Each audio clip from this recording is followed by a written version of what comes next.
वो कहता है संसार मोटा हो गया, जीने की कला तो भाई।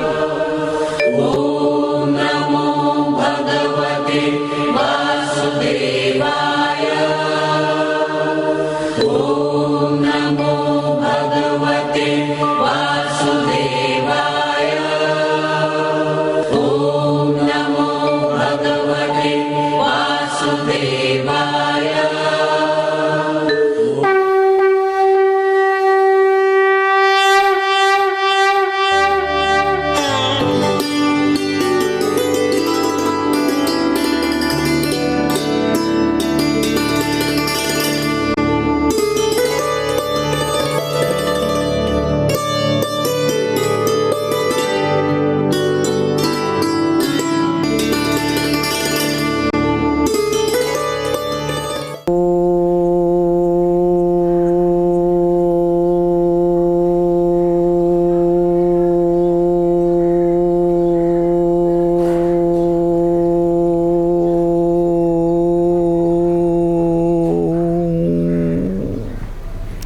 जो 2 मिनट भगवान का नाम लेंगे।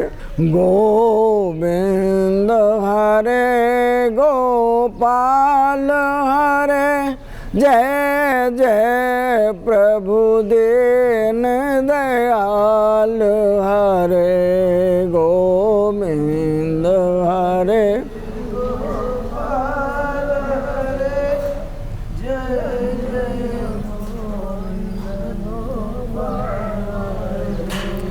गोविंद हरे गोपाल हरे, जय जय प्रभु दीन दयाल हरे। गोविंद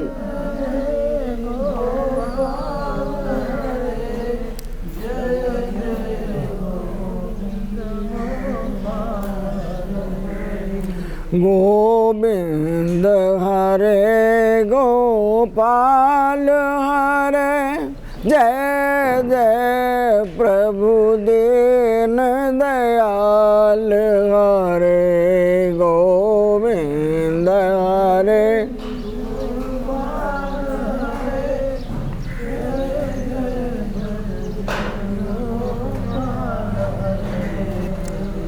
गोविंद हरे गोपाल हरे, जय जय प्रभु दीन दयाल हरे। गोविंद हरे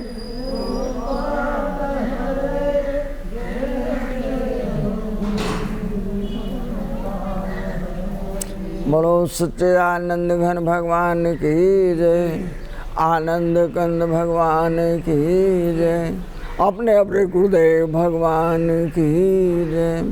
देखो राम की चर्चा करते हैं, पहले तुम्हें ओम का शुद्ध अर्थ बताते हैं। वास्तव में ओम मेरा जितने भी हमारे मंत्र होते हैं, सनातन धर्म में हो, चाहे आर्य समाज में हो, जैनियों में हो, किसी में भी हो, ओम सबसे पहले लगता है। क्यों? कि ओम मेरा शुद्ध नाम है, जिसे मैं राम कहता हूँ, जिसे मैं ईश्वर कहता हूँ, जिसे मैं गॉड कहता हूँ, मानो वो मेरा शुद्ध नाम है। और जो शुद्ध है मैं उसको भूल जाता हूँ। मैं जय श्री राम, जय श्री कृष्णा, राधे राधे, लेकिन जो ओम शुद्ध है उसे नहीं बोलता हूँ, क्योंकि ओम खींचकर बोला जाता है। जितना तुम ओम को खींचकर बोलोगे वो वहीं से आवाज़ आती है जहाँ परमात्मा रहता है। आप कहें मुंह से आवाज़ आती है, मुंह से आवाज़ नहीं आती, बल्कि जहाँ मैं रहता हूँ इस शरीर के अंदर में, जहाँ मेरा वास है, जहाँ तक मेरी श्वास जाती है और वहाँ से लौटकर वापस आती है, जहाँ मैं उस ओम का उच्चारण करके उस पूरे प्राण को खींचता हूँ, वहाँ मेरा वास है। अगर आप 10 बार इस ओम को खाली पेट रोज लें 10 बार, 3 महीने में तुम्हें ये पता लगेगा ओम की आवाज़ मुंह से नहीं आ रही है, बल्कि मैं इस शरीर में जहाँ रहता हूँ वहाँ से आवाज़ आ रही है। लेकिन मुझे उस ओम का पता नहीं है। मैं समझता हूँ मैं मुंह से बोल रहा हूँ, ओम का उच्चारण कर रहा हूँ, लेकिन उच्चारण तब तक नहीं हुआ जब तक तुम उसको खींचकर नहीं बोलते हो। अर्थात ये श्वास आती रहे जाती रहे, तुम्हें राम से कोई संबंध नहीं। और जो श्वास को जितना ज़्यादा खींचता है, समझना वो उतना राम के करीब होता है। मेरे इस प्राण के आने और जाने से, और जो व्यक्ति जगा हुआ है वो व्यक्ति उस आने जाने वाले के माध्यम से उस परम तत्व को जान जाता है। लेकिन जिसकी श्वास धीरे धीरे आते और जाते साल 90 हो गए, मुझे राम से क्या मतलब? अपने आप श्वास आ रही थी, अपने आप जा रही थी, दिन बीत गए और अब उसके नाम लेने की सत्ता या उसके नाम लेने की शक्ति मेरे पास नहीं है। लेकिन जो संत उसे जानना चाहता है वो संत उन्हें जनाते हैं और जगाते भी हैं। ये कबीरदास कह रहे हैं, मोको कहाँ ढूंढे बंदे, मैं तो तेरे पास में। मोको कहाँ ढूंढे बंदे, मैं तो तेरे पास में। ना मैं मंदिर ना मैं मस्जिद, ना काबे कैलाश में। ना मैं देवल ना मैं मस्जिद, ना काबे कैलाश में। मुझको कहाँ ढूंढे बंदे, मैं तो तेरे पास में। हम ढूंढने के लिए वो जम्मू में, श्रीनगर में, अमरनाथ में ढूंढने जा रहे हैं। कौन जा रहा है ढूंढने के लिए? परमात्मा। यानी मैं इस शरीर में पूरा का पूरा ब्रह्मांड, जैसे एक बूंद समुद्र में गिरे, वो समुद्र में से निकली थी, समुद्र में पहुंच गई। अपने माँ बाप के पास से गई थी, माँ बाप के पास लौट कर आ गई। बूंद नहीं है, समुद्र। ऐसे ये शरीर परमात्मा का घर, परमात्मा को बाहर ढूंढता फिरता है। इतना बड़ा मंदिर मैं स्वयं हूँ, इतना बड़ा मंदिर सारी दुनिया में कहीं है ही नहीं। लेकिन मुझे अपने कपाट खोलने नहीं आते, सारे जगत में ढूंढता फिरता हूँ। और जगत में ढूंढने के लिए इस भारतवर्ष में हमारे इतने तीर्थ स्थान हैं कि चलते चलते हम नहीं रहेंगे, परमात्मा नहीं मिलेगा। और जो ढूंढना चाहता है उसको कबीरदास कहता है, मुझे ढूंढना नहीं है, मैं तो तेरा स्वरूप हूँ, तेरे अंदर ही बसता हूँ। तेरी अज्ञानता के कारण मैं तुझे दिखाई नहीं देता। इसलिए वो संत हम सबके बीच में आकर कोई कोई जगाता है, और जो जगाता है वो वैसे ही नहीं जगाता। एक आदमी अंधा है, उसे नहीं दिखता है। एक आंखों वाला है, जो आंखों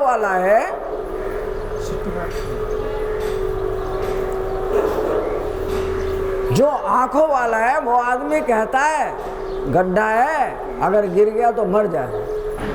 क्या लगा, मुझे तो नहीं दिखता है कि मैं तो अपनी आंखों से दिखा रहा हूँ, भाई गड्ढा है, इधर मत जा। लेकिन जो व्यक्ति आंखों से अंधा है वो कहता है सारी दुनिया इधर ही जा रही है। जो सारी दुनिया इधर जा रही है तो तुझे ज्यादा दिखता है, मुझे जाने दे, मैं तो जाऊंगा। तो जाने वाला उस अंधों की तरह से आंखें बंद करके, मानो उसे ज्ञान नहीं है, अपनी मर्जी से अपने आप को ये समझते हो कि मेरे से ज़्यादा कोई विद्वान है ही नहीं, वो उसी रास्ते पर चलता है। वो रास्ता कैसा है कि यहाँ पर उस परमात्मा ने अनेकों विषय बनाए।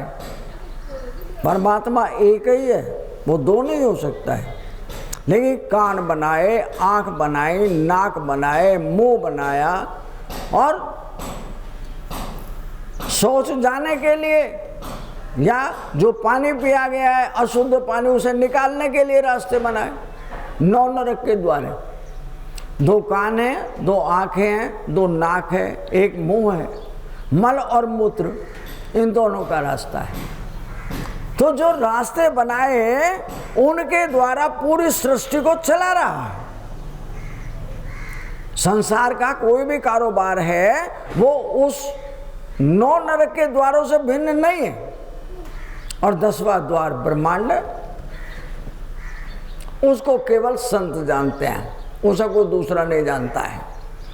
इसलिए वो संत चेता कर कहता है कि जो तू इस संसार में जा रहा है वो ऐसे पदार्थों को खाने लगा जानवर भी नहीं खाते। तो तंबाकू को खाने की चीज़ है, आप स्वयं विचार करो। जो चीज़ ना स्वास्थ्य के मतलब की है, ना तुम्हें किस तरह का कोई नशा करती है, यानी उसका कोई अस्तित्व नहीं है, फिर भी आदमी खाता है। भाई तुम क्यों खाते हो? अच्छा लगता है। पहले शुरू में महसूस हुआ का बुरा है, 2 दिन 4 दिन 10 दिन सभी मींड रहे थे, उसको सबने खाना शुरू कर दिया।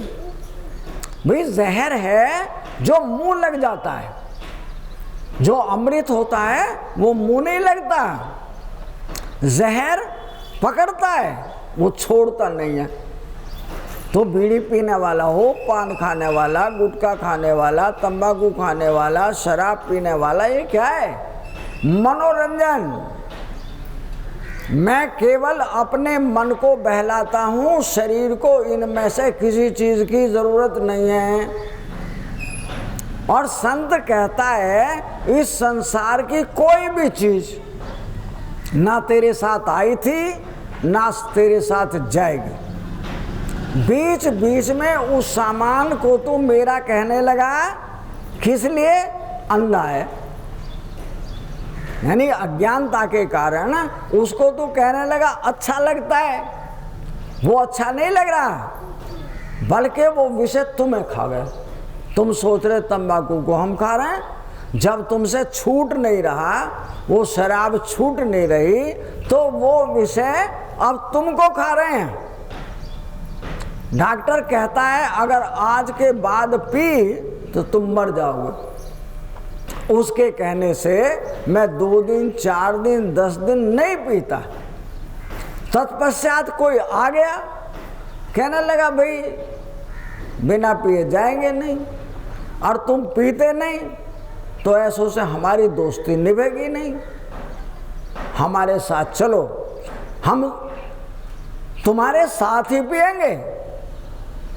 और जो साथ जाकर पीते हैं तो जिसको डॉक्टर ने मना किया था उसको उल्टी सीधी होने लगी। वो कहता है अब मुझे डॉक्टर के पास छोड़।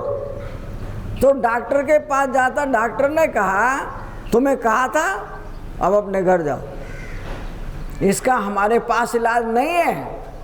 तुम्हें पहले ही कहा था कि तुम्हारे खून में जहर मिल गया है, अब तुम फिर और पियोगे तो वो जहर तुम्हें खा गया। तुमने नहीं पिया बीड़ी को, पान को, तंबाकू, गुटखे को, शराब को, बल्कि वो तुम्हें पी गए।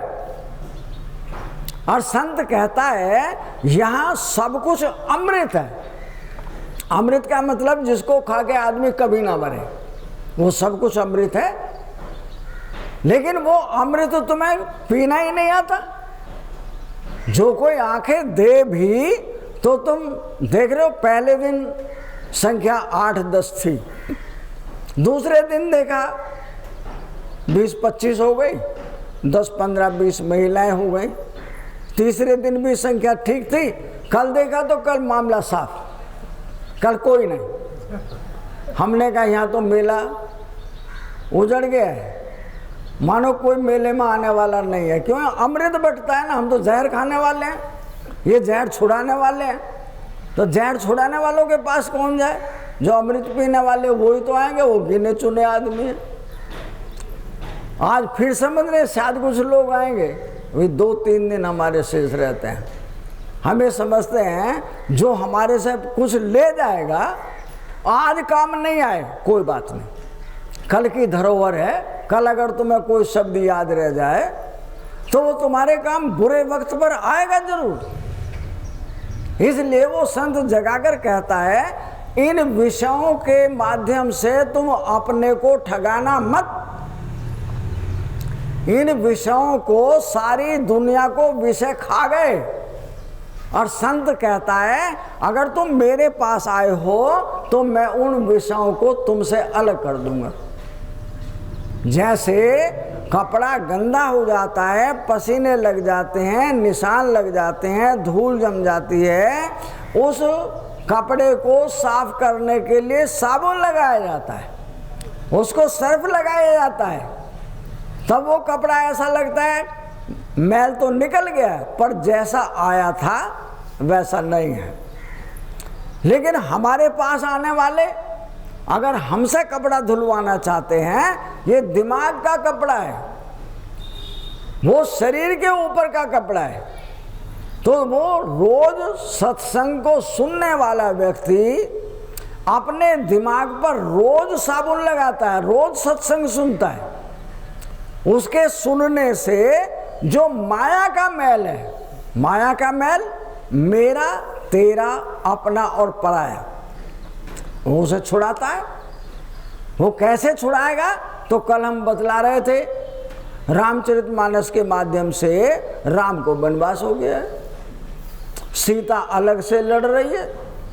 वो कहती है, मैं तो तुम्हारी अर्धांगिनी, मैं तुम्हारी छाया, मैं तो तुम्हारे साथ जाऊंगी, जहां मेरा राम रहता वहां सीता भी रहेगी, उसकी अयोध्या वहीं है। मैं राम से ब्याही हूं, राम के द्वारा सारी अयोध्या मुझे जानती है, और राम चले गए, सीता का कोई अस्तित्व नहीं है। मैं क्या खाऊं, क्या पहनूं, किसे दिखाऊं, किसके द्वारा बैठूं, कहाँ हंसूं? मैं नहीं रहती, मैं तो राम के साथ ही जाऊंगी। इसलिए वो किसी भी तौर तरीके से ना राम की मानती है, ना कौशल्या की मानती है, ना शहर की अन्य महिलाओं की मानती है। क्यों? जो होनहार है उसे कोई बदल नहीं सकता है। जो होनहार होती है उसे राजा दशरथ चाहते तो रानी को कहते तू जहन्नुम में जा, राम मेरा है मैं नहीं बेचता। लेकिन वो वचनहारी नहीं होगा, इसलिए तू राम को भेजना चाहती है तो तेरा राम गया और मैं भगवान के घर गया, बिना राम के मैं जिंदा नहीं रह सकता हूं। और राम जो वन को गया उसे किसी से कोई मोह नहीं, वो तो उन सबकी जरूरतों को पूरा करने गया है जो उसे याद करते हैं, उनको मिलने के लिए गया। अर्थात यहाँ पर जो महात्माओं के पास बैठने वाला राजा दशरथ सारी दुनिया में शिरोमणि, सब राजाओं से ऊपर, वो राजा आज राम के बिन रो रो कर मर रहा है। और जिस रानी ने वो वनवास दिया, सारी अयोध्या उसके ऊपर थूक रही है। वो कहती है ये रानी हो सकती है, ये मां कहलाने लायक है। बिना उस राम के महल में आए हुए रोटी नहीं खाती थी, और आज उस राम को वन को भेज दिया है, इसलिए सारी की सारी अयोध्या उससे मुंह फेर कर निकल रही है। अब उन स्थितियों में देखो, राम चाहता तो जिस घर में पैदा हुआ है कम से कम उस घर में तो कोहराम नहीं मचने देता। या जो राजा, सारी सृष्टि के जितने राजा हैं उनमें सब में श्रोमणी है, वो अपने घर के कोहराम को बचा सकता था। लेकिन इसको कहते हैं जो कल की लिखी हुई होनहार है राम नहीं बदल सकते, कृष्ण नहीं बदल सकते, कोई राजा नहीं बदल सकता होगा। मैं चिंता करता हूं, क्यों? मैं भगवान हूं ना यहाँ का, मैं मालिक हूं। जो मालिक होता है उसको रोना पड़ता है। आप इसलिए रो रहे हैं क्योंकि मालिक है। और भगवान कहता है सारे जितने भी दुनिया के तीर्थ स्थान हैं वे सारे तेरे भीतर में। मैं सबसे बड़े मंदिर में रहता हूँ, तेरे भीतर में रहता हूँ। अगर मैं तुझे ना दिखूं तो मैं क्या करूं? इसलिए वो कबीरदास कहता है, मुझको कहाँ ढूंढे बंदे, मैं तो तेरे पास में। ना मैं मंदिर ना मैं मस्जिद, ना काबे के लाश में। मुझको कहाँ ढूंढे बंदे, मैं तो तेरे पास में। कबीरदास कहते हैं मुझे सारी दुनिया में ढूंढता है और तेरे सबसे नजदीक मैं ही हूं। यानी जिसको तैने दूर बैठाया हुआ है तो उसके बल पर चलता है, उसके बल पर सुनता है, उसके बल पर देखता है और सारी दुनिया का कारोबार उसी के बल से करता है। और उसको कहाँ बैठा दिया? कोई कहता है मेरा मस्जिद में बैठा है, कोई कहता है मेरा चर्च में गुरुद्वारे में बैठा है, कोई कहता है वो मस्जिद में बैठा है। अरे वो मस्जिद में नहीं, तुम्हारे भीतर में बैठा है। एक कहता है कैलाश पर्वत पे जाके, कितने आज तक हजारों महात्मा हर रोज वहां पर पड़े हुए हैं। केदारनाथ में इतना तगड़ा पानी पड़ा, हजारों महात्मा दफन हो गए और लाखों आदमी जो बाहर के गए थे वे सबके सब दफन हो गए।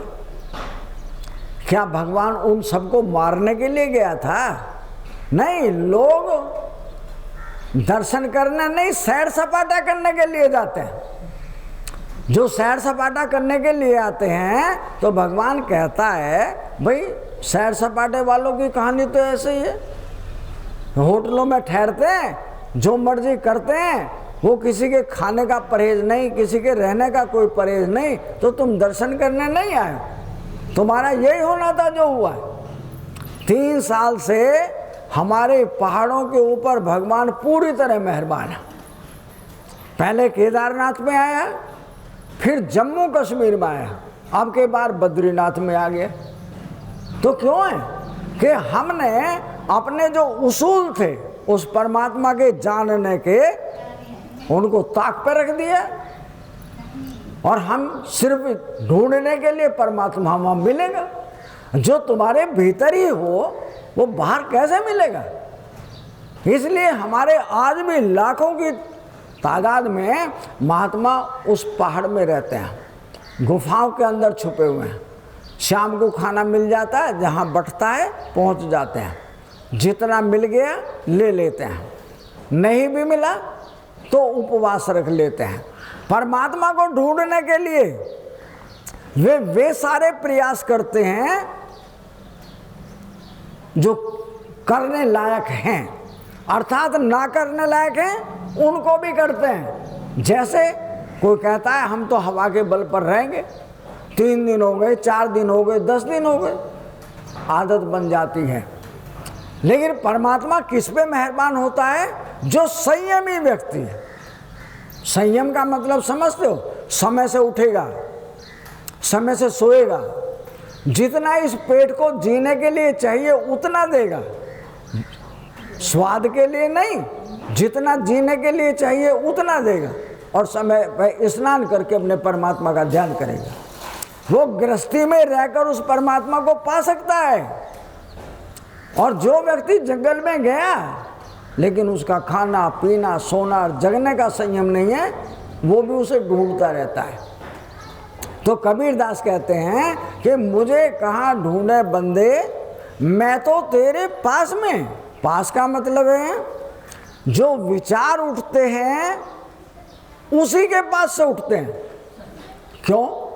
ये आपके विचार से बहुत परे की बात है और शास्त्र तुम्हें कहीं भी लिखा हुआ नहीं देते। एक योग वासिष्ठ पुस्तक है, उसमें इसका लेख आता है या जो अनुभवी महात्मा जिन्होंने उसे देखा है वो उसका वर्णन करते हैं।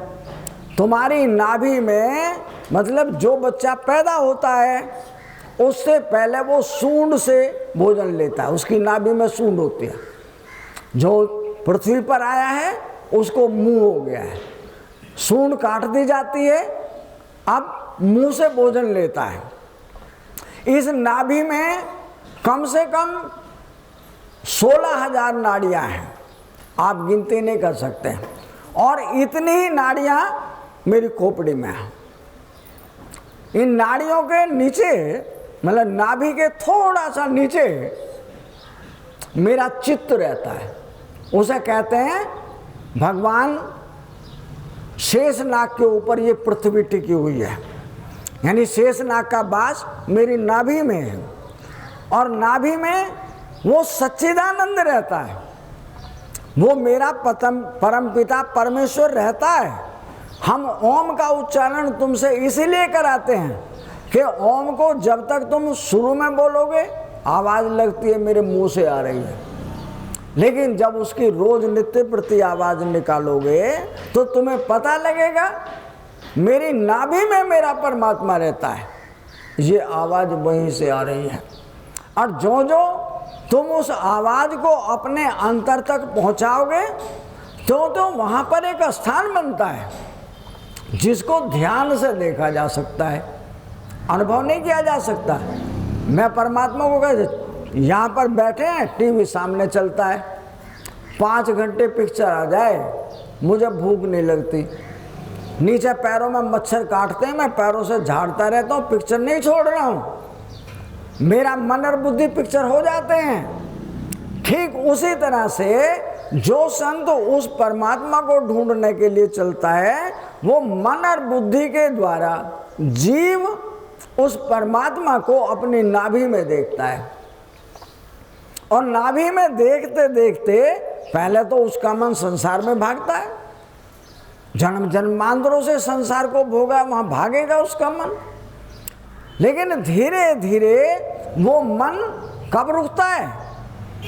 तो कबीरदास जी कह रहे हैं, मुझको कहाँ ढूंढे बंदे मैं तो तेरे पास में, ना तो कोनो क्रिया कर्म में, ना ही जोग वैराग में, ना तो कोनो क्रिया कर्म में, ना ही योग वैराग में, मुझको कहाँ ढूंढे बंदे मैं तो तेरे पास में।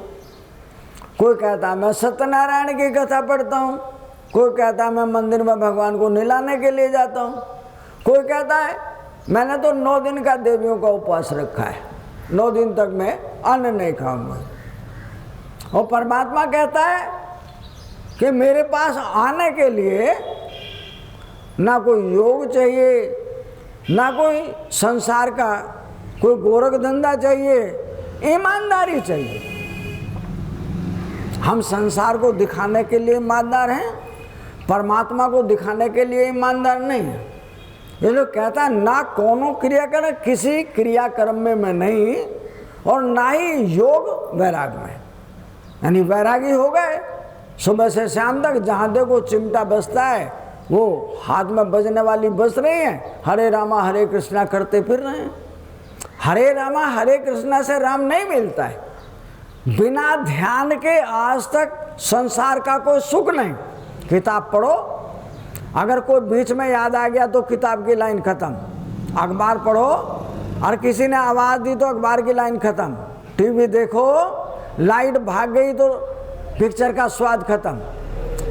संसार के जितने काम, कोई सिलाई करे, कोई पढ़ाई करे, कोई रोटी बनाए, कोई प्रेस करे, दुनिया का जितना काम बड़े ध्यान से करते हैं, इतना ध्यान से करते हैं कोई बीच में याद नहीं आए, याद आया स्वाद खत्म हो जाए। और जब परमात्मा के ध्यान में बैठते हैं तो सारी दुनिया का हिसाब हम तभी करते हैं। विचार करके देखना कि जब हम परमात्मा के पास जाकर बैठते हैं, उसकी किताब लेकर बैठे, माला लेकर बैठे, माला राम राम राम राम जप रही है, मेरा मन बुद्धि सड़क पर घूम रहा है, और भगवान क्या कहता है? भगवान कहता है निर्मल मन जन सो मोहि पावा, मोह कपट छल छिद्र भावा। भगवान राम कह रहे हैं मुझे निर्मल मन चाहिए। कैसा मन है? जो मेरे पास आ गया तो मेरे पास ही रहना चाहिए। टीवी के पास है तो टीवी के पास रहना चाहिए। पढ़ने को गया है तो पढ़ने वाले के पास रहना चाहिए। दुकान वाले के पास गया तो अपनी दुकान पर ध्यान रहना चाहिए। हिसाब किताब पैसे दे लेगा है वहीं रहना चाहिए। लेकिन जब मेरे पास बैठा है तो उसका मन मेरे पास रहना चाहिए, वही मन मुझे अच्छा लगता है।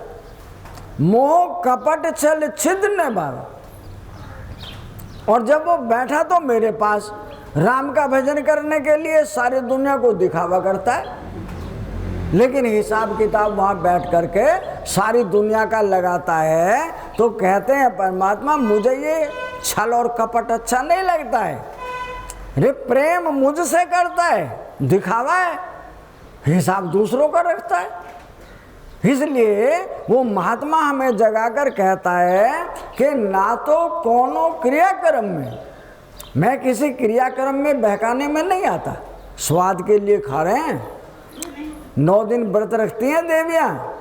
किस दिन आलू बनाएंगी, किस दिन पकौड़ियाँ बनाएंगी, किस दिन मीठा बनाएंगी, किस दिन चावल की उसकी खीर बनाएंगी। वो अनेकों तरह के जो भोजन हमने पहले नहीं किए हैं 9 दिन में कर लेंगे। लेकिन वो मात्र दिखावा। हम परमात्मा का, हम देवियों का उपास कर रहे हैं। लेकिन आज मैं उन देवियों को छोटी सी चीज बतलाता हूँ। जो तुम खाते हो वो पेट बिगाड़ता है। और बाजार में लौकी मिलती है, आप लौकी समझते होंगे। जो लौकी मिलती है आप शाम को कद्दूकस में उसे कसें और जितना तुम खा सकते हो उस लौकी को कस के उबाल लें। इतना उबालें कि वो गल तो जाए, लेकिन वो जैसे घिया की लौकी की लौज बनती है, लौज जैसी ना, घुटनी नहीं चाहिए वो। उसमें हिसाब से दूध और मीठा डाल लें। नमकीन वाले उसमें हिसाब से काली मिर्च और काला नमक डाल लें। अगर शाम को सोते टाइम रोज उसको खाएं तो उनका पेट खराब नहीं होगा, उनका बीपी लो नहीं होगा, उनके खाने की पूर्ति हो गई। लेकिन हम स्वाद के लिए खाते हैं।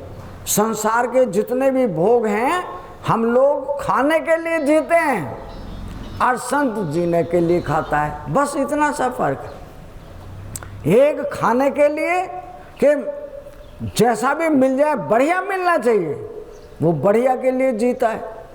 और आज मनपसंद भोजन नहीं मिला है तो कहते आज भूख नहीं है। और एक उतना चाहिए शरीर जिंदा रहे। इसमें जब आदमी ज़्यादा खाता है नींद आएगी, आलस आएगा, बीमारी आएगी। और जो आदमी जीने के लिए खाता है वो आलस वहाँ खड़ा रहता है, बीमारी खड़ी रहती है, नींद तो आएगी नहीं। भूखे को कोई नींद आती है? वो उतना ही खाता है।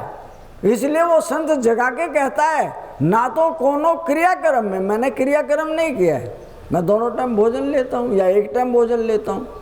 लेकिन कितना लेता हूँ, ये शरीर मोटा नहीं बने, ये शरीर मुझे आलसी, नींद लाने वाला, बीमारी लाने वाला नहीं बने, बल्कि कैसा बने, ये मुझे सुखी रखे।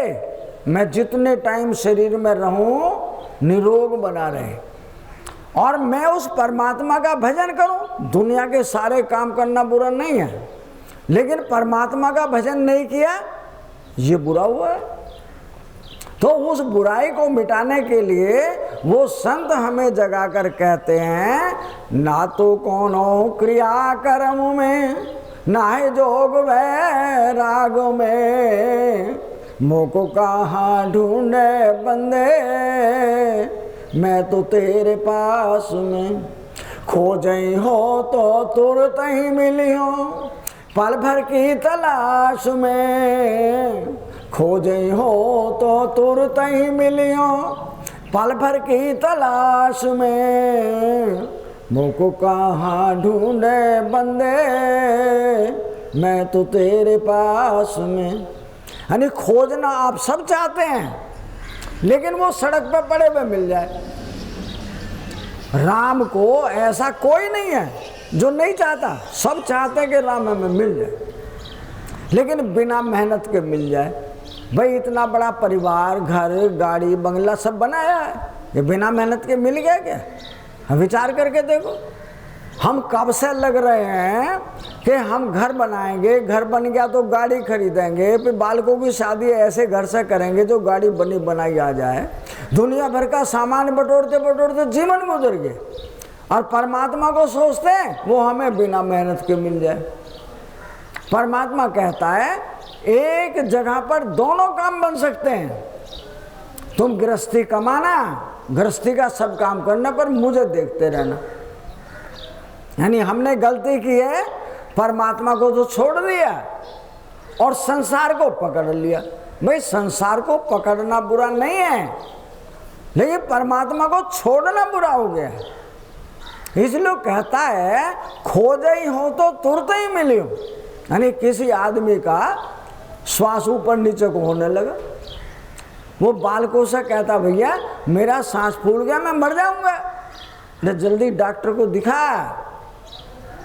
वो कहता बाबा अभी ले चल रहे हैं डॉक्टर के, इतने तुम ले जाओगे इतने मैं मर जाऊंगा, कोई उपचार करो, डॉक्टर यहीं आ जाए मुझे देखने के लिए। डॉक्टर आएगा, गोली देगा, तब तुम ये कहोगे हाँ मुझे सांस लेने में थोड़ी सुविधा हुई है। लेकिन जो प्राणायाम करने वाला है, जो इस ओम का उच्चारण करने वाला है, जो सांस को खींच कर लेने वाला है, खोजे ही हो तो तुरंत ही मिलियो। यानी जो रोज प्राणायाम करता है सुबह शाम में, उसको सांस फूलेगा ही नहीं, क्योंकि उसे सांस खींचने की क्रिया आती है। और सांस कब फूलता है? जब गले में ठंडी होती है।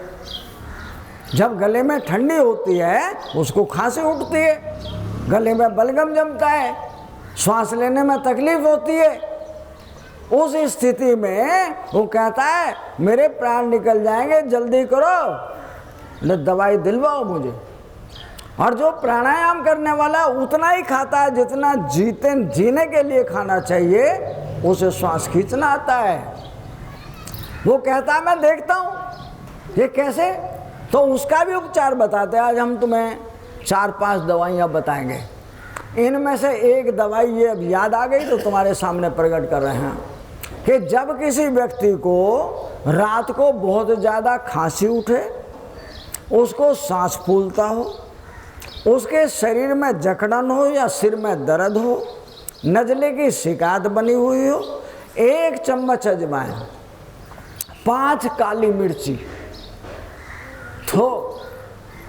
थोड़ा सा अदरक, इसको 1 गिलास पानी में उबालें, और जो पानी 1/3 रह जाए उसमें 250 ग्राम दूध डाल लें। उस दूध को भी उसमें उतना ही गर्म करें। अगर उस बूढ़े को, जवान को, बालक को रात को तुमने उस अजवाइन वाले दूध को पिला दिया तो समझ लेना बूढ़ा प्रेम से सोएगा, रात भर तुम्हें उठने नहीं देगा। खांसी नहीं आएगी रात को, उसका सांस नहीं फूलेगा, उसको नज़ला हो, उसको कोई शिकायत हो, वो ठीक हो गई। और रोज अगर करना चाहे तो रोज भी कर सकता है। ये दवाई है उन बूढ़े लोगों की जिनको नज़ला सताता है, जिनका सांस फूलता है, जिनके सिर में अक्सर दर्द होता है, जिनके कानों पर नज़ला आ जाता है, उन लोगों की ये साधारण दवाई है। तो आप अपने घर में डॉक्टर के पास जाने की ज़रूरत नहीं है। अजवाइन लो 1 चम्मच, थोड़े से अदरक के पीस लो, उन्हें पीटो अजवाइन के साथ, 5 काली मिर्ची पीटो उन्हें अजवाइन के साथ, 1 गिलास पानी में इतना उबालो, पानी 1/4 रह जाए, उसमें दूध डाल दो, उस दूध को भी उसी में उठा दो। उसके बाद उसे छान दो, जो छना हुआ कूड़ा है वो कूड़ा रह गया है, वो तुम्हारी दवाई बन गई है कि रात को सांस नहीं फूलेगी। चाहे बालक को नमूने की शिकायत हो, वो रात को नहीं जाने देगा तुम्हें कहीं। उसको खांसी की नज़ले की शिकायत हो, रात कट जाएगी, सवेरे डॉक्टर से बात करना। और डॉक्टर से बात करने की ज़रूरत नहीं, मैं तुम्हें बताता हूँ। बहुत छोटे से छोटा बच्चा हो, उसे पसली चलती है, उसको नमूनिया रोज बना रहता है, या उसके दांत निकलते तब उसे नमूनिया बना रहता है। एक पान के पत्ते का एक बूंद रस, एक बूंद अदरक का रस, 2 बूंद शहद, इनको मिलाओ, बच्चे को चटा दो। पूरी सर्दियों अगर तुमने रोज एक टाइम चटाया तो उसको कभी नमूनिया होगा ही नहीं। पूरी ठंडी निकल जाएंगी, उसको खांसी नमूने की शिकायत नहीं होगी। डॉक्टर के पास रोज जाओ, 200 रुपये फीस लेता है, दवाई देता है, इतना ही काम करता है वो भी। लेकिन हमारी आयुर्वेदिक दवाइयाँ हमारे घर ही में होती हैं, हम उनका उपचार या तो करना जानते नहीं। अब पान के पत्ते का रस कौन निकालेगा? 2-4 बार बाट मारो, एक हल्के से कपड़े को, जो सूती कपड़ा होता है, उसमें पान के पत्ते को डाल दो। अब उसे इतना निचोड़ो, इतना निचोड़ो, वो अपने आप अपना पानी निकाल देगा। अदरक को पीटो, उसका भी एक बूंद रस निकल जाएगा, शहद में मिला, बच्चे को चटा दो। बालक को पसीना चाटते ही आएगा, उसका रोग खत्म हो जाएगा। ये साधारण दवाइयाँ हमें घर में रखी रहती हैं, लेकिन हम उनका उपचार नहीं जानते हैं। अब वहाँ संत कहता है कि जो मेरा परम भक्त है उसे तो मैं दिखता हूँ, और जो संसारी है उसे संसार दिखता है। जो संसारी है अपना बेटा, पोता, चाचा, ताऊ, पत्नी, बच्चे सब दिखता है। और जो परमात्मा का संत है वो अपने में भी उसे ही देखता है और दूसरों में भी उसे ही देखता है। तो खोजे ही हो तो तुरंत ही मिली। यानी जब किसी की श्वास रुक जाती है, वो परमात्मा के पास आने जाने की वजह से रुकी है। परमात्मा के पास आती जाती रहे तो वो बीमार नहीं है। अब उसके पास जाने से रुक गई तो कहता मैं मर गया, मुझे बचाओ। कहत कबीर सुनो भाई साधो, मैं सब श्वासों की श्वास में। कहत कबीर सुनो भाई साधो, मैं सब श्वासों की श्वास में। मुझको कहाँ ढूंढे बंदे, मैं तो तेरे पास में। कबीर जाची कहते हैं मैं जितने भी जीव हैं, प्राणधारी हैं, वो पेड़ हो, पक्षी हो, जानवर हो, मनुष्य हो, नदी हो, पहाड़ हो, ग्रह हो, नक्षत्र हो, तारे हो, मैं उनके प्राण में बसा हूं। और तुम रोज कहते हो, लेकिन तुम्हारी समझ से परे है।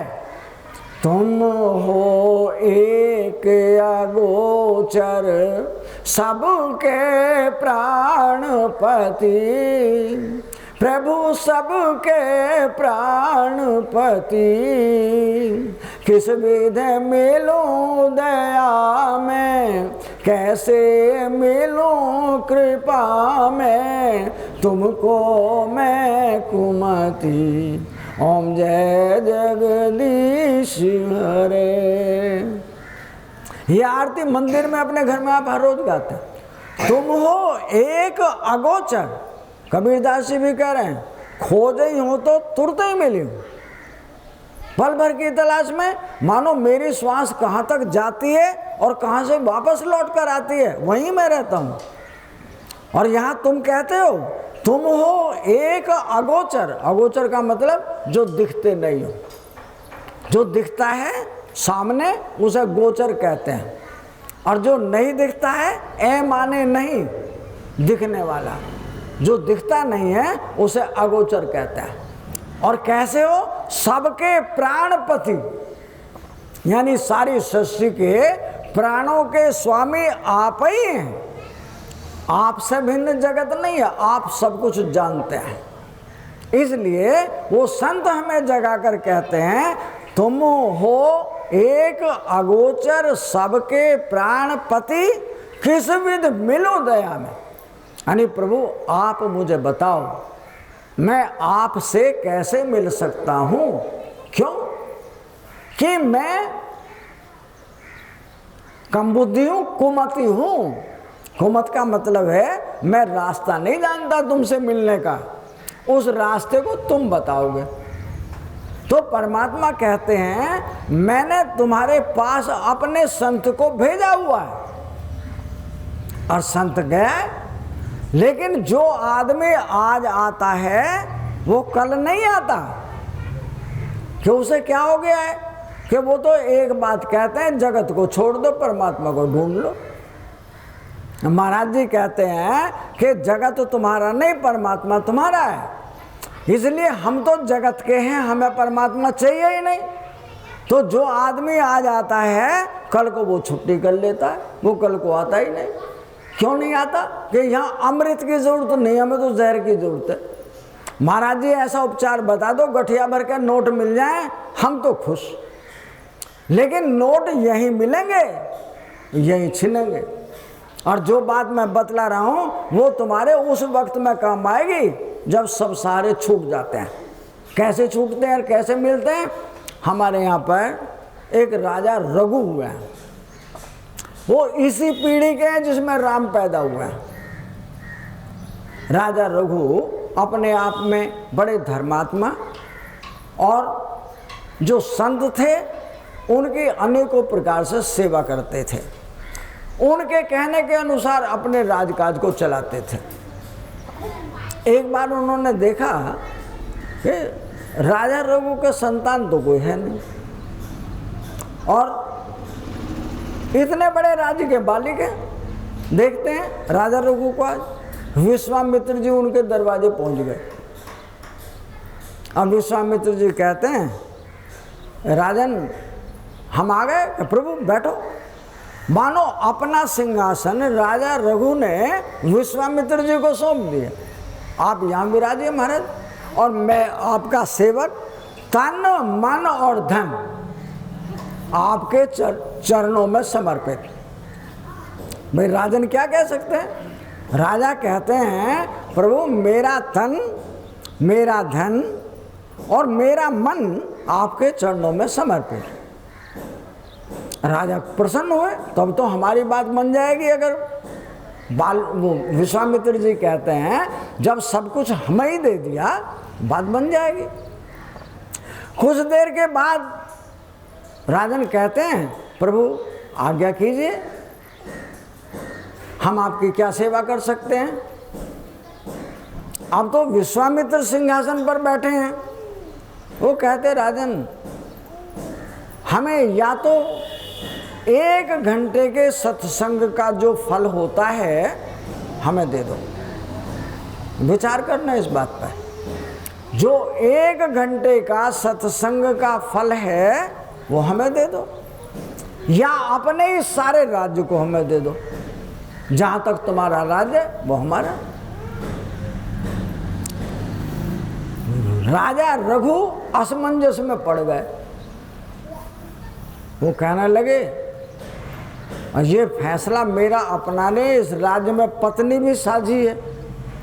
उसके माँ बाप ने राज्य देखा था तभी तो शादी की थी, और राज्य में इनको दे दूं तो पत्नी कहेगी तुमने मेरे से तो पूछा ही नहीं।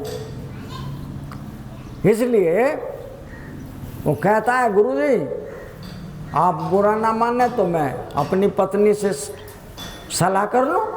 मैं कहा जाओ अपनी पत्नी से सलाह कर लो। पत्नी राजा रघु से भी ज्यादा विदुषी है। राजा रघु वहां गए और जाने के बाद कहते हैं कि प्रिय एक गड़बड़ हो गई। कि बोलो? विश्वामित्र जी आए हैं और वो ये कह रहे हैं या तो ये सारा राज्य हमें दे दो, या 1 घंटे जो सत्संग सुनाए उसका जो भी फल मिलता वो हमें दे दो। रानी ने विचार किया। वो कहने लगी राजन राज्य तो जब हम कल नहीं रहेंगे तब भी जाएगा। राज्य तो यही मिला है ना, राज तो छूटेगा। एक जो सत्संग हमने सुना है हमारे तो वही तो काम आएगा कल को। कह दो राज्य को संभाल लें, विश्वामित्र जी को कह दो वे अपने राज्य को संभाल लें। नुका देख लो, हम गद्दों पे सोने वाले, महल में रहने वाले कहाँ जाएंगे कि जहाँ राम जी रखेगा सारी दुनिया रहती है, रह लेंगे। अब राजा रघु अपनी पत्नी से कहकर विश्वामित्र जी के पास आ गए। विश्वामित्र जी से कहते हैं कि गुरुजी हमने फैसला कर लिया है। क्या फैसला किया है? राज तुम रखो। तुम्हें जंगल में रहते बहुत दिन हो गए, तुमने राज्य का सुख देखा नहीं है और हमें जंगल का सुख नहीं देखा है, इसलिए प्रभु राज तुम्हारा, हम राज को छोड़ के चले जाएंगे। विश्वामित्र जी कहते हैं जाना तो ये ध्यान रखना, जहाँ तक तुम्हारा राज्य है वहाँ तक तुम्हारे ठहरने के लिए कोई स्थान नहीं है, राज्य से बिल्कुल बाहर चले जाना। अब जो अपनी सीमा में रहते तो सारी जनता जानती है राजा को कोई भी जगह दे देगा, और जो सीमा से बाहर चले जाओ तो राजा को कौन जानता है। ठीक है महाराज। अब विश्वामित्र जी के चरण छुए, आशीर्वाद लिया और यहाँ से चल दिए। अब जब आशीर्वाद लेगा कोई चरण छूकर तो उसे यूँ थोड़ी कहता तू जाके भूखा मर जाइयो। वो कहता भगवान तुझे सदा सुखी रखे, आशीर्वाद भी दे दिया सुखी रखने का। और राजा अपनी रानी को लेकर के वो अपने राज्य की सीमा से बाहर चल दिए। चलते चलते एक ऐसे स्थान में पहुंच गए जहां बिहड़ जंगल है। उनकी सीमा समाप्त हो गई, यहाँ तक हमारा राज्य था, अब तो राज्य है नहीं। एक पत्थर की शिला पर बैठे हुए दोनों के दोनों आपस में बातें कर रहे हैं। कह रहे रानी रात तो यहीं बितानी पड़ेगी, यहाँ हमारा राज्य तो है नहीं, और रात्रि हो चाहे दिन हो, भाई रात्रि में दिखाई नहीं देता क्योंकि सूरज नहीं है, दिन के टाइम में सूरज सब कुछ दिखा देता है, तो रात को यही विश्राम करना पड़ेगा। कह राजन कोई बात नहीं, परमात्मा सबका मालिक है, उसी ने हमें ये कहलवाया कि राज्य तुम्हारा और वही हमारी रक्षा करने के लिए आएगा। दोनों बैठ गए। रात को 9 बजे एक कन्या जिसकी उम्र करीब 21 साल हो, और वो उनके पास आए। वो कहने लगे पिताजी मेरे माँ बाप तो है नहीं, और मेरे पास एक बहुत बड़ा राज्य है, मैं उसकी मालिक हूँ, और आप एक राजा हैं, मेरे राज्य की देखभाल आप कर सकते हैं, अब मेरी देखभाल भी आपके सहारे हो जाएगी। रानी कहने लगी देरी मत करो, ये सत्संग का फल है, स्वीकार कर लो। राजा रघु से कहती है कि इस कन्या को मने मत करो। तो वो राजा कहता है बेटा ठीक है, हमारे लिए तो ऐसा ही राजा ऐसा ही जंगल दोनों बराबर है, पर अगर तुम्हारी सेवा हो जाएगी हमें कोई आपत्ति नहीं। मानो आंखें बंद हों और वो जमीन के नीचे पाताल लोक में ले जाए। राजा और रानी अपना जितना बड़ा राज छोड़ कर आए थे उससे भी बड़ा राज उनको यहाँ मिल गया।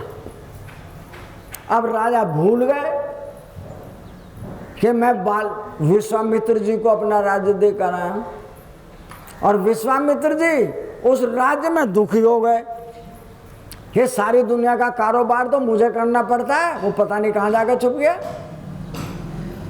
इसलिए उन्होंने अपनी तीसरी आंख से देखा।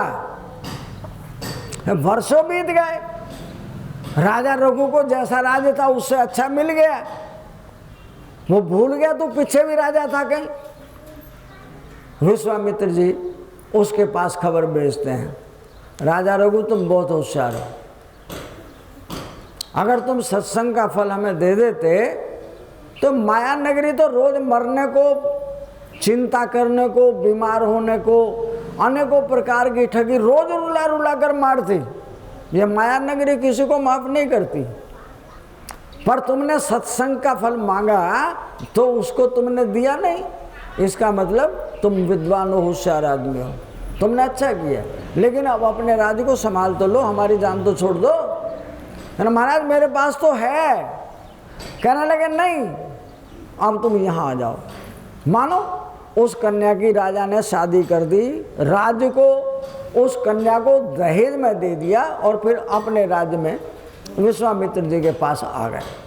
कहने का तात्पर्य इस बात से कि हमारे जितने भी तपस्वी हुए हैं वे त्याग कर बने। कोई आदमी पकड़ कर राजा नहीं बन सकता है, जो त्यागता है वो राजा बनता है।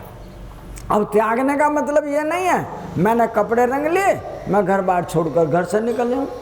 मैं तुम्हारे से बतलाता हूँ, मैं गवर्नमेंट सीनियर सेकेंडरी स्कूल का टीचर, मैंने बच्चों को पढ़ाया 12वीं क्लास तक। मैं गृहस्थ में रहा हूँ, 44 साल हो गए एक टाइम भोजन लेते हुए। सवेरे 3 बजे बिस्तर छोड़ देता हूँ और दुनियादारी के सब काम किए हैं। 12 साल हो गए आप लोगों की सेवा के लिए घर से निकले हुए। बच्चों को उनका सब सामान सौंप कर मेरा पीछा मत करना, मैं कहाँ जाता हूँ। जो काम दुनिया का तुमसे नहीं हो पाए और मेरे लायक है, आवाज़ दे लेना, मैं आ जाऊँगा। लेकिन तुम अगर ये समझो कि मैं अब तुम्हारे लिए हूँ, मैं जगत के लिए हूँ, तो संसार में रहकर कोई भी व्यक्ति उस परमात्मा को जान सकता है। और जो यहाँ से गए, हर आदमी को परवाह रहती है, तो मंदिर बना, तो आश्रम बना, तो धर्मशाला बना, ये गौशाला बना, अस्पताल बना, अपने घर का छोड़ के आया, वो दुनिया की माला फिर गले में डाल ली। परिणाम क्या होगा? बंधन को तो छोड़ के गया था, वो बंधन को फिर पकड़ लिया। बंधन रुला रुला के मारता है, चाहे संसारी हो चाहे कोई महात्मा हो। और जो बंधन को तोड़ के चला, हमें कोई आश्रम नहीं बनाना, बने बनाए आश्रम क्या कम है? आप सब लोगों के घर मेरे, आप जितने परिवार हैं वे सारे के सारे सदस्य मेरे, और जिनके द्वारा मैं यहाँ से वहाँ, वहाँ से वहाँ जाता हूँ, वो सब मेरे। और तुम्हारा अपना, मेरा अपना कोई नहीं। मैं अकेला आया था, मैंने अकेले ने दुनियादारी के सब काम किए, अकेले ने अच्छे बुरे कर्मों के परिणाम भोगे। लेकिन जब मैं परमात्मा का हो गया, परमात्मा ने मेरी सारी बीमारियों को अपने पास ले लिया। आप बीमार हो सकते हैं, मैं बीमार नहीं। मेरा परिवार बीमार हो सकता है, मैं बीमार नहीं। मुझे कभी मौत नहीं आएगी। मैं उस मौत से आपको भी बचाना चाहता हूँ कि जिस मौत के आने से आदमी भागता है, वो डरता है कि मौत आएगी, भूचाल आएगा, ये छत गिरेगी, मैं उसके नीचे दब जाऊंगा। लेकिन निश्चितता से कहता हूँ वो छत गिरेगी नहीं, वो बिजली गिरेगी नहीं। क्यों? जो होनहार है उसे बदल नहीं सकते, पर मेरे अंदर सामर्थ्य, मैं होनहार को बदल सकता हूँ। आप सबके अंदर भी वो सामर्थ्य है कि तुम उस होनहार को बदल सकते हो, लेकिन तुम चाहते नहीं हो। ना चाहने का परिणाम है कि मुझे रात को नींद नहीं आती। क्यों नहीं आ रही है? चिंता बनी रहती है, डर बना रहता है, कुछ ना कुछ हमेशा सोचता रहता हूँ। अरे मन को जो सामान पकड़ा हुआ है उसे छोड़ के देखो। संसार मन है, बाहर नहीं है। दूसरी बात बतलाता हूँ। भगवान कृष्ण से अर्जुन कह रहे थे, तो बात को जरा गौर से सुनना जो मैं बोल रहा हूँ। भगवान कृष्ण से अर्जुन कह रहे थे कि प्रभु हमें भागते भागते इतना जीवन बीत गया है, ये दुर्योधन की समझ नहीं आएगी। यानी जब देखता है निकाल दो, जब देखता है तो मार दो। मानो दुर्योधन की समझ में कोई बात नहीं आएगी। प्रभु हमें कोई ऐसा उपाय बताओ ताकि हमें इसकी शक्ल ही ना दिखे। भगवान कृष्ण कहते हैं तुम कह तो ठीक रहे हो, मेरे पास उपाय भी है, लेकिन उपाय करोगे तुम, याद रखना, महिलाएं हों या पुरुष, यहाँ सब जीव हैं और सारे जीवों को उस परमात्मा को पाने का बराबर का अधिकार है। अर्जुन से कह रहे हैं, अर्जुन इन सबको मैं मार सकता हूँ, मैं न्याय करता हूँ, लेकिन मेरी सत्ता तेरे अधीन है। विचार करना जो बोल रहे हैं। अर्जुन से कहते हैं कि मैं इन सबको मार सकता हूँ, नेस नाम मूद कर दूंगा, कहाँ पैदा हुए थे ही नहीं।